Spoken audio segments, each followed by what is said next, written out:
এটি হচ্ছে T900 ultra. এটি ওয়্যারলেস চার্জিং সাপোর্ট করে এবং 2.09 ইনফিনিটি ডিসপ্লে এবং ওয়াটার রেজিস্ট্যান্স।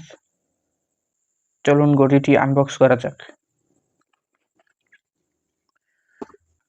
ঘড়িটিকে আনবক্স করার পর প্রথম পেয়ে যাবেন একটি ইউজার ম্যানুয়াল। এটিতে দেয়া আছে কিভাবে কি ইউজ করতে হবে। আমার প্রয়োজন নেই, তাই আমি এটিকে পাশে রেখে দিলাম। এরপর দেখতে পাবেন দুটি বেল্ট আছে ঘড়িটির জন্য। বেল্ট দুটি সিলিকনের তৈরি এবং পরতে আরামদায়ক, বেশ কমফোর্টেবল। এরপর পেয়ে যাবেন একটি ওয়্যারলেস চার্জার, ঘড়িটির জন্য একটি চার্জার। এই চার্জারটি হচ্ছে ঘড়িটির ব্যাক সাইডে এভাবে লাগিয়ে দেয়। এটির সাথে চুম্বক আছে, এজন্য এটি এভাবে লাগিয়ে দিলেই হয় এবং এই কেবলটি আপনার চার্জারের সাথে পুশ করলেই হবে।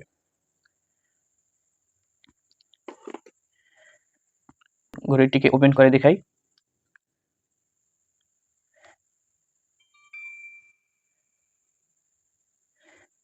ঘড়িটিতে রয়েছে 3টি বাটন।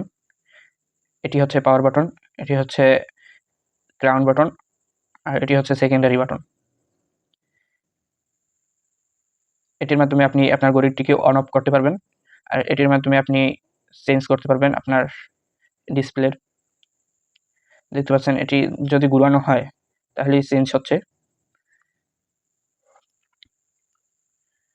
ফিচার্সগুলো চেঞ্জ হচ্ছে।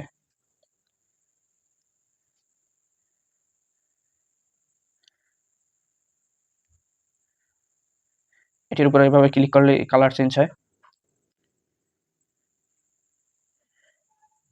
সাইডে এভাবে ক্লিক করলেই ব্যাক হয়। ক্রাউন বাটনের উপরে একবার ক্লিক করলেই এরকম আসবে। এখানে আপনি আপনার ঘড়িটিতে বিভিন্ন অ্যাপ্লিকেশন পেয়ে যাবেন। এই ঘড়িটি ব্যবহার করে আপনি কলও করতে পারবেন।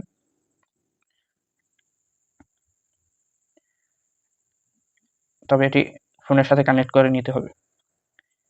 এরপর এটি ব্যবহার করে আপনি গানও শুনতে পারবেন। এটি হচ্ছে হার্ট রেট দেখার। এরপর এটি হচ্ছে ফেসবুকের সাথে কানেক্ট করতে পারবেন। এরপর ওয়েদার দেখতে পারবেন, তাপমাত্রা কত ডিগ্রি, এবং অনেকগুলো ফিচার্স আছে এটিতে। সবগুলো দেখাতে গেলে ভিডিওটি অনেক লং হয়ে যাবে। এই ঘড়িটির ডিসপ্লে বেশ স্মুথ, দেখতে পাচ্ছেন অনেক ভালো কাজ করে, টাচ রেসপন্স অনেক ভালো। এটিতে দেখতে পাচ্ছেন এটি কাগজ লাগানো আছে, এটি চাইলেই উঠিয়ে ফেলতে পারি। আমি উঠাবো না, কারণ তাহলে স্ক্রিনের উপরে দাগ পড়ে যাবে। এই যে সেকেন্ডারি বাটন, এটির কাজ হচ্ছে এটিতে চাপ দিলে, এই যে সেকেন্ডারি বাটন, এটিতে চাপ দিলে এখানে আপনার স্পোর্টসের বিভিন্ন ফিচার্স চলে আসবে। দেখতে পাচ্ছেন football, volleyball, tennis, running, bike ride. এখানে দেখতে পাচ্ছেন ক্লিক স্ক্যান টু ডাউনলোড।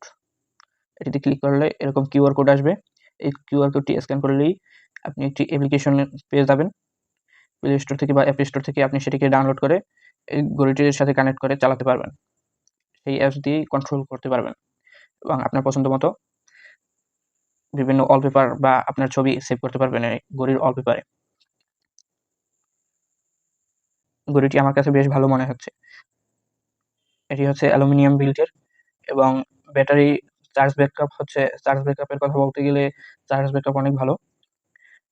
আপনি যদি ফোনের সাথে কানেক্ট করে চালান তাহলে 2 দিন চালাতে পারবেন, আর যদি ফোনের সাথে কানেক্ট করে ছাড়া চালান তাহলে 3 দিন এর মতো চালাতে পারবেন। এই ঘড়িটি যদি রেটিং দিই তাহলে এই ঘড়িটি এই বাজেটে 5 এর ভিতরে 4। ভিডিওটি এই পর্যন্তই। ভিডিওটি যদি ভালো লাগে ভিডিওটি অবশ্যই একটি লাইক করে দিবেন এবং আপনার বন্ধুদের সাথে শেয়ার করতে পারেন। পেজটি ফলো করতে ভুলবেন না।